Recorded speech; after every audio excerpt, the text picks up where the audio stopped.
Je suis médecin praticien, bien sûr, et je m'occupe des personnes essentiellement en situation de handicap. Et quand je parle de handicap, bien sûr, des personnes autistes dans le cadre des troubles du neurodéveloppement. Les enfants autistes, on en parle beaucoup, évidemment, hein, mais n'oublions pas que, d'abord, ce sont des êtres humains avant tout. Ça, c'est important de le dire. Ils ont un handicap, ok, mais ils ont aussi, ce sont des êtres humains. Et comme tout être humain, ils peuvent faire des maladies associées, je dis bien associées, à l'autisme et aux troubles du spectre de l'autisme, hein, évidemment. Et on a un petit peu oublié ces maladies organiques associées qui se révèlent essentiellement par des phénomènes douloureux. Et l'expression de la douleur est totalement atypique chez eux. Donc il fallait explorer lorsque, par exemple, ils ont des troubles du comportement soudains, inexpliqués.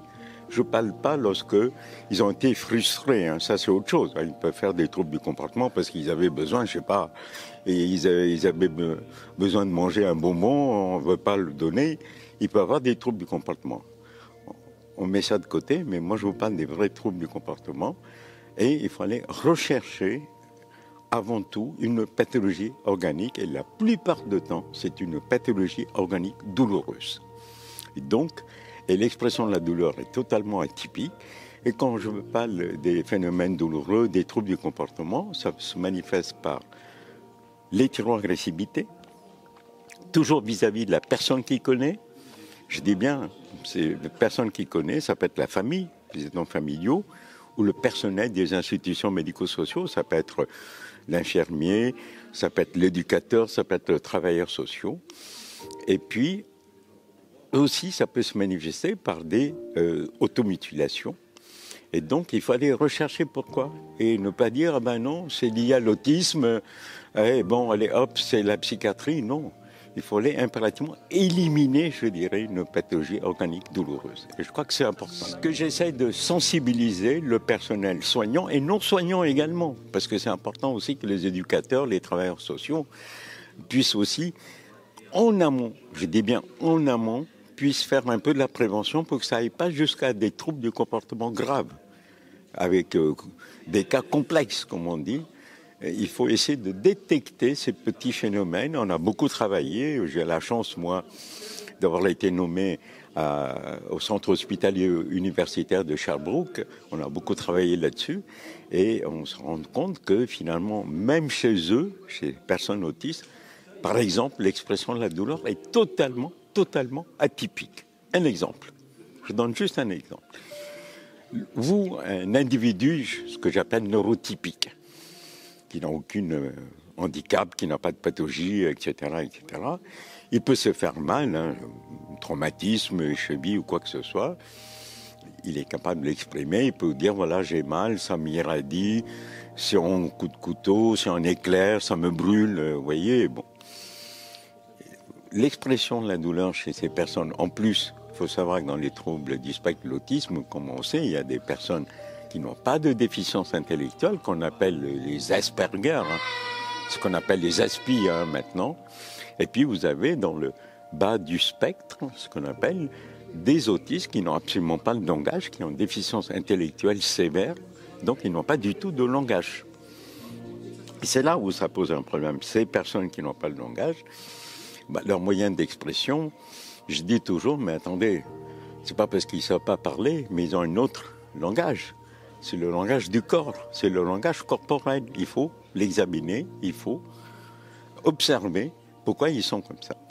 Alors, pour vous donner un exemple, pour en revenir à l'exemple dont je vous disais, l'expression de la douleur, par exemple, chez eux, ça peut être aussi, alors là, c'est totalement, on l'a démontré maintenant, ça peut être un sourire, un éclat de rire.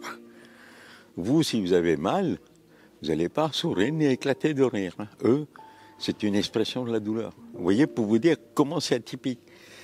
Alors, la personne autiste qui éclate de rire, ils vont dire, ah ben j'ai peut-être fait quelque chose, il est content, mais non, il faut toujours penser, attention, c'est peut-être l'expression de la douleur chez eux. Vous voyez, pour vous dire, c'est totalement atypique, c'est ces petites choses qu'on essaie de faire passer au niveau de ce que j'essaie de faire, de la sensibilisation. Voilà, je vais expliquer aux parents, j'ai dit, vous savez, si par exemple, ils vous tapent dessus, c'est ce que j'appelle l'hétéroagressivité, la personne qui connaît, parents, aidants familiaux et tout, j'ai dit, c'est pas leur faute, parce qu'ils vous demandent de l'aide.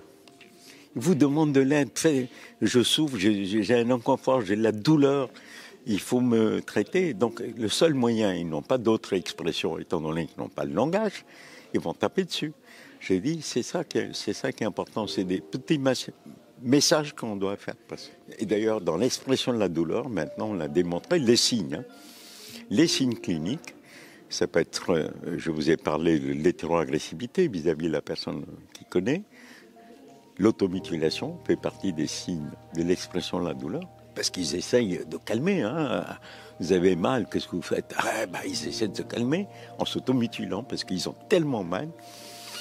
Et puis vous avez aussi d'autres, je vous ai parlé des cris. D'un seul coup, ils peuvent partir crier. Alors pourquoi ils crient? Je vous ai parlé des sourires, des éclats de rire. Et puis il y a aussi, on a montré dans l'expression de la douleur atypique chez eux, des troubles du sommeil. Dans les troubles du sommeil, on trouve des phénomènes douloureux. Donc tout ça, ce sont des signes cliniques de l'expression de la douleur. Et si vraiment, vraiment on ne fait rien, ils ont tellement mal. Qu'est-ce que vous voulez, ces pauvres? Ils ont ce qu'on appelle une explosion violente. Ils peuvent pratiquement tout casser, parce qu'ils ont tellement mal.